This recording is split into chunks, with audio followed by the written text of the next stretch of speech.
Yes, hello everyone and welcome to this latest episode of the TechTrends Podcast. My name is Nick and I love the episode I'm doing today because I'm doing it in Cape Town, yeah? I'm based in Kenya, as I told you, and I flew down here for the summit, for the NOVACOM Summit, which is actually the first ever, edition of the Digital Transformation Summit, that also NOVACOM has brought to South Africa for the first time. So it's really exciting to actually see and meet a lot of industry leaders, talk about tech in Africa, and of course what they're doing to promote, of course, grow the momentum of the digital transformation in Africa. So yeah, exciting guest on set. I'm going to let him introduce himself. Thanks. My name is Willie Oosthuysen. I'm the Chief Strategy Officer for Liquid Intelligent Technologies in South Africa, part of the Liquid Group and Cassava Technologies Group. Mm-hmm. All right, thank you so much, Willie. Of course, NOVACOM, as I said, it's the first ever African edition of the Digital Transformation Strategy Summit. And of course, why do you think it's really very important for us as Africans and maybe just companies like NOVACOM and even just Liquid having these conversations around digital transformation? I think it's very important for us to, before we can do digital transformation, we need to do digital connectivity. Mm-hmm. So people have access to communication services, people have access to content, and have access to content in preferably in a local space, and also start creating our own content.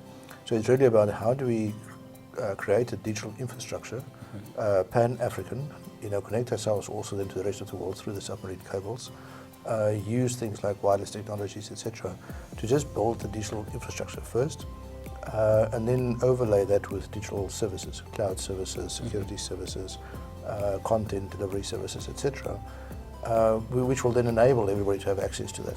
Because I think one of the challenges in Africa is still, even in South Africa with advanced economy, is that 60 to 70% of people do not have access to broadband internet services. All right, and actually you spoke about infrastructure, and let me just take you back. I know it was a question I was supposed to ask you later on, but I know, at Liquid, one of the things I saw you did, I think back in May, was you, of course, launching the fiber connecting Mombasa to Joburg. Yeah. Just talk about what does this cable means, for just the consumer, like me, for example. I think what it really means is that we can, ultimately, what the function is to bring connectivity to everybody, but it also drive the economies of scale. So to make it affordable for everybody to have access to that content. And the ultimate goal for us is to have people have access to not just internet services they can browse Facebook. It is also people can do education. We've done some statistics in South Africa where up to 40% of people now either study online. Instead of going to universities, people now study online courses, as an example. You can do that if you have broadband services access. People work from home. Since COVID taught us that you can actually do a lot of this work from anywhere, but you need a reliable broadband connection to be able to do that. And we all know that a lot of people have not returned back to the office because they can work from anywhere. And those are some of the results of digital transformation. Now, if you're in a country where you don't have access to broadband services, you can't participate in the big economy. Where the second thing we learned about digital transformation is that work is not local. A lot of people living in Cape Town looks after the networks of AT&T in America. As an example, because of the time zones, it's very convenient to now look after the networks at night because of the time zone differences. So people working from home, having access to these things allows people to participate in a work market that's way beyond the borders of the country. So, you spoke about broadband being expensive. Do you believe, this is going to change, of course, in the near future? Again, how do we make sure that actually make, broadband accessible to as many people as possible? I think as we see the infrastructure build out, more capacity, more frequency spectrum, better usage of radio services, higher speed capacity transmission services. As technology evolves also, it becomes the cost to serve people on data also becomes lower. And as we see that and the market competition drives cost lower, it will become more affordable. It may take a bit more time. We've seen that in South Africa as well. As the services roll out, the density increases, people consume more data, the prices go down. It's a volume type of equation. So as we build out all the infrastructure, as we land the cables, as we localize the content, there's a whole ecosystem that needs to be built that ultimately leads to more affordable and more accessible services. Right. And maybe just what are players like you, like Liquid, for example, doing to basically just ensure, that, as much as we're talking about digital transformation, I mean, how do we ensure we grow this momentum, and just keep it going, without delays and all that? I think the biggest thing that we do as Liquid Intelligence Technologies is investment in infrastructure, investment in digital services. We've built 100,000 kilometers of fiber pan-African, east to west, north to south. We've connected landing stations of submarine cables. We built data centers. So it's really about the capital investment that Liquid has done that then there's a major contribution in building the ecosystem. Then we also partner with international vendors, hyperscalers, as well as OEMs like Cisco, Huawei, etc., where we then build more capacity networks, etc. And then, of course, we also make it more accessible. We've got 2 projects in South Africa specifically, one for Western Cape Government, one for Eastern Cape Government, was also mentioned in one of the panels we participated in, where we do effectively a public-private participation with the government, where government is an anchor tenant, and we build long-distance links for the whole of Western Cape to schools, clinics, hospitals, public administration buildings. And then from there, we monetize those assets further. But just to build a business case for certain businesses, we would never have built it. But really joining hands with the government, they can see the value of broadband services for delivering services to citizens. We've delivered quite a bit of that, and we continue to invest in that. All right.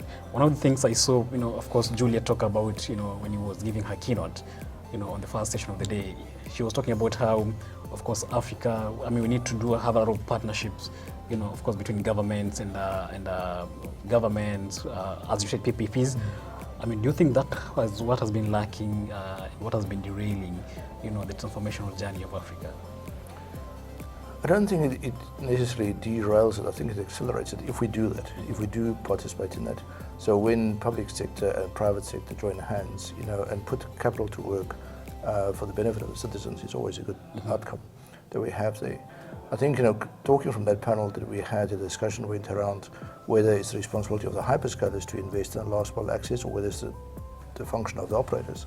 And we believe it's really the function of the operators that has the local licenses, the local infrastructure, etc., to localize the services of the hyperscalers. And there's a lot of debate at the moment, especially for mobile operators, whether hyperscalers should pay for the transport. I'm not going to have an opinion on that yet, because I think it's still busy playing out. Whether it drives more volume for the operators and they get more money anyway, or whether it's a burden on them and they can't keep up with capital investments and hyperscalers need to contribute. That discussion is always ongoing around it. But in the end state is we really want to have the content localized. We want the Googles, the Facebook, the Amazons, the Microsoft, etc., content localized, local hosted, and taken to the end user through the local operators that we have in there. And it's really when maybe the public sector, the private sector, as well as the international money coming in, investors and hyperscalers and content providers, etc., to do joint investments. Because ultimately it's in the interest of the hyperscalers that people have broadband access to the services. The more they can consume, the more money they will make ultimately. So it is an ecosystem that needs to be built where everybody needs to see value in the value chain. The moment you break that value chain, then you get slowed down of that implementation. Very true. So maybe just as we come to an end, we are here with you. I believe we are here together for the next two, today and tomorrow as well. So, as the summit goes on, as we almost come, of course, we have tomorrow. What are your expectations from, the summit? And of course, what will be, for example, your key takeaways from today's sessions? I think the expectation of the summit first is that it's a very distinguished group of people that does together. So it's networking with your peers, with customers, with partners, etc. is one of the values that we do in the summit as well as at the evening of the dinner, etc. The other part is we get exposure to international OEMs, vendors coming, introducing new products, new services, some innovation into the operators and other spaces that we have in there. So it's really about that networking, getting exposure to some of the international trends that we see, and then just sharing ideas. All right, thank you so much, Willie, and really quite an interesting conversation we have there. So maybe, of course, we're gonna be doing follow-ups. I know Liquid has a lot of things, coming up. You've been laying a lot of fiber, all over from, Nigeria or South Africa. We've seen, of course, I see some in Mombasa as well. Visit some of your offices, your data centers. So quite an interesting, conversation there. And of course, I'm looking forward to actually following this up and having to hear, what, of course, you have. Thank you so much. Any closing remarks from you? Yeah, I think thanks for the opportunity to speak about. I think it's really a good initiative to pull the operators, Pan-African together, and have a forum like that.